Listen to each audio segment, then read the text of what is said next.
Good morning to all. In this video, we start exercise 1.6 of class 9th, chapter 1, number system.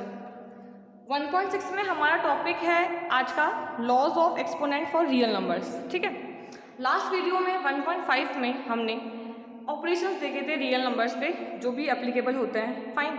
और मैंने आपको बताया था कि हम लोग 1.6 में डिस्कस करेंगे इसके लॉज एक्सपोनेंट के. ठीक है, आपके ट्वेल्थ क्या आपके 8th क्लास में भी एक चैप्टर था, शायद 12 चैप्टर ही था, है ना, जिसके अंदर ये सारे थे कि अगर आप इसकी पावर ये हो, इसका बेस ये हो, तो आप सॉल्व कैसे करोगे.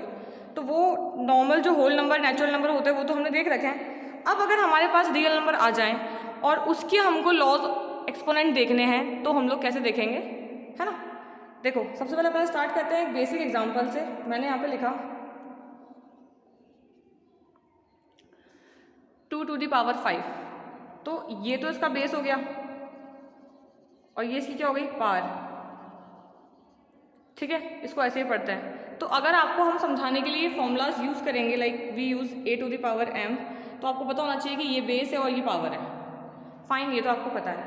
अब आपको ये देखना है कि अगर दोनों ही नंबर आपको ऐसे मिल जाए, बेस पावर वाले, और फिर उसके अंदर मल्टीप्लाई डिवाइड या प्लस माइनस लगाना हो, तो फिर आप कैसे लगाओगे. वही आपका क्या है, एक्सपोनेंट वाला पार्ट है पूरा. ठीक है, सबसे पहले आप इसकी बेसिक चीज देखो. मैंने दो चीज लिखी है, a to the power m and a to the power n, और दोनों के बीच में मैंने यूज किया है डॉट. डॉट इंडिकेट्स मल्टीप्लाई, है ना, वी ऑल नो. अब इसको अपन पढ़ेंगे कैसे कि अगर दोनों के बेस सेम हो, आपको कोई दो नंबर गिवन हो और दोनों के बेस सेम हो बट पावर डिफरेंस हो. जैसे कि इसकी पावर m है, इसकी पावर n है. जो हम लोग मैथमेटिकली इसको रिप्रेजेंट करेंगे ना, तो हम इसको ऐसे रिप्रेजेंट करेंगे, लाइक मैंने बेस ले लिया सेम, दैट इज 2.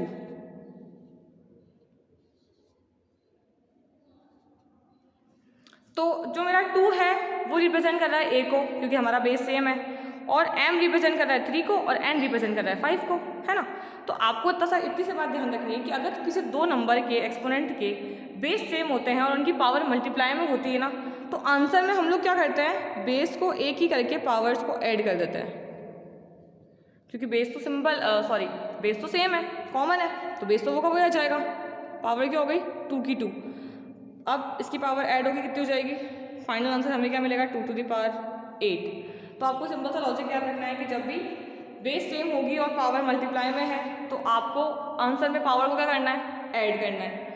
अब इसका जो रिवर्स होता है वो होता है डिवाइड, लाइक ऐसे.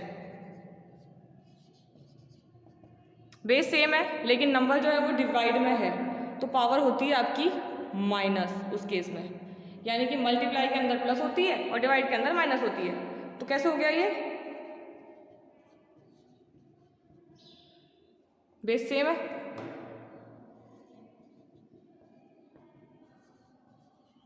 Five minus 3 2, 2 to the power 2, है ना. अब आपको ध्यान क्या रखना है कि अगर आपका कोई नंबर डिवाइड में हुआ और उसका बेस सेम है और पावर डिफरेंट है, तो ध्यान रखना जहाँ पावर ज़्यादा होगी ना वहीं पे बचेगी. अभी हमारे न्यूमरेटर पार्ट में मैंने पावर 5 लिया है, तो मैंने 5 माइनस 3 करा है, तो पावर 2 to the power 2 ऊपर है, नीचे नहीं है. अब मान लो ये कुछ ऐसे होता, इसी के अकॉर्डिंग लेते तो हमारा m रिप्रेजेंट कर रहा है 3 को, तो 2 to the power 3 and 2 to the power 5. तो अब उस केस में क्या होता, ये नीचे है तो 3 माइनस 5 होता, तो 3 माइनस 5 के अंदर पावर कितनी आती, -2. उसको आप ऐसे भी लिख सकते हो.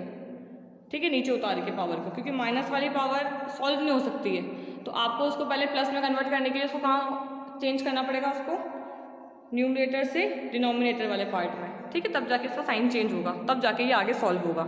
तो दो प्रॉपर्टी हो गई कि अगर बेस सेम हो और नंबर आपका मल्टीप्लाई में हो तो आप प्लस करते हो, और बेस सेम हो नंबर डिवाइड में हो तो आप माइनस करते हो. ठीक है, अब नेक्स्ट हम देखते हैं दूसरा रूल कि अगर हमारे पास पावर के ऊपर पावर हो या ब्रैकेट में कोई नंबर हो तो हम कैसे सॉल्व करेंगे. अगर आपके पास बेस a की पावर m और होल पावर n हो, तो आप इसको क्या करोगे, पावर के ऊपर जो पावर होती है वो हो जाती है मल्टीप्लाई. ठीक है, क्वेश्चन का एग्जांपल देखो. पहले 2 to the power 3 हो and the whole power is 4, then base same 4 into 3 12. ये आंसर आ गया 2 to the power 12. अब नीचे वाला जो प्रॉपर्टी है वो क्या है, जो लॉ है आपका, दोनों बेस डिफरेंट डिफरेंट है, एक का बेस ए है और एक का बेस बी है, लेकिन इस केस में पावर क्या है, सेम है, mm। तो अब यहाँ पे क्या होगा, मैंने इस बेस को तो कंबाइन कर लिया मल्टीप्लाई करके, और पावर भी सिंगल थी ना, मतलब दोनों की सेम पावर थी तो उसको सिंगल कन्वर्ट कर लिया, मतलब एक ही पावर पुट करी। कैसे, देखो मल्टीप्लाई लगाओ तो ठीक, नहीं लगाओ तो भी हमको पता है कि ये इंडिकेट किसको करता है, मल्टीप्लाई को। अगर बीच में मल्टीप्लाई लगा हुआ है ना तो आप नंबर को मल्टीप्लाई कर लो, 2 3 ज़ा 6 और कंबाइंड पावर 4, ठीक है। और एक अपन देख लेते हैं डिवाइड वाला।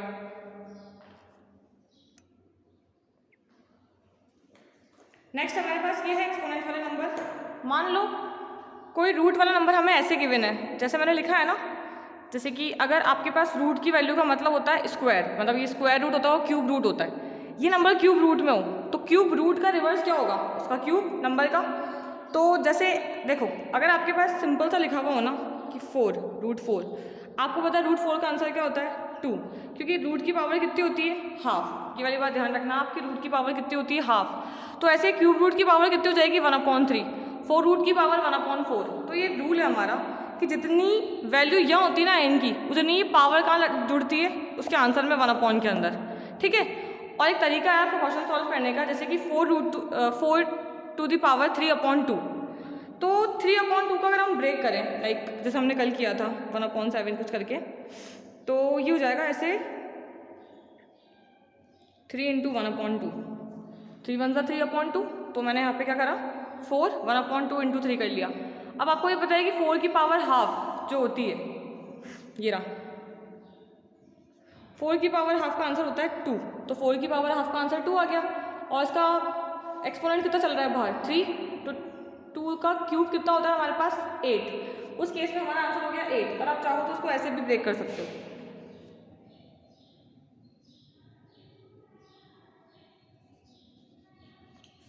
फोर 3/2 को अपन कैसे ब्रेक करेंगे, अपन ब्रेक करेंगे इसको 3 अंदर और 1/2 बाहर, ऐसे भी तो ले सकते हैं अपन, ऐसे। तब भी क्या है, अभी 3 1/2 ये, और 4 का क्यूब कितना होता है 64, 64 का स्क्वायर रूट, क्योंकि 64 की पावर हाफ का मतलब स्क्वायर रूट कितना होता है 8। दोनों ही केस में हमारा आंसर क्या आ रहा है, सेम, ठीक है। तो आप पे डिपेंड करता है कि आप पावर को रीड कैसे कर रहे हो, है ना। अब हम देखेंगे हमारी 1.6 एक्सरसाइज क्वेश्चन नंबर 1। फाइंड 64 1/2 125 1/3। अभी हमने देखा कि इसको हम कैसे लिखते हैं, इसको हम लिखते हैं ऐसे स्क्वायर रूट, और इसको लिखते हैं ऐसे क्यूब रूट, ठीक है। तो आप इसके फैक्टर करके देख लेना, ये तरीका सिंपल सा होता है।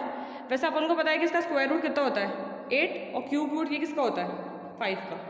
पता है क्या, जब आप फैक्टर करोगे ना तो ये डिपेंड करता है कि आप पेयरिंग कितने ही करोगे। जैसे ये हो गया, अब क्यूब रूट बोला इसने, यहाँ पे पावर 3 है तो आप 3 की पेयरिंग एक साथ करोगे, ठीक है। अब यहाँ पे पावर 2 थी तो हमने 2 की पेयरिंग करी, तो यहाँ पे आपको ना 8 मिलेंगे 2, ऐसे जब आप फैक्टर करोगे ना इसके, तो 8 × 2 आएगा, लाइक 32 16 8 4 2 2 2 4 6 मिलेंगे, सॉरी। तो इन 2 की पेयरिंग करनी 1 2 3, तो 2 × 2 × 2 कितने हो गए 8, ऐसे हुआ ये, ठीक है। नेक्स्ट भी ऐसा ही है, एक 2 क्वेश्चन उसके भी देख लेते हैं। 32 2/5 एंड 9 3/2। आपके ऊपर डिपेंड करता है कि इसको आप कैसे लिख रहे हो, ठीक है। हम इसको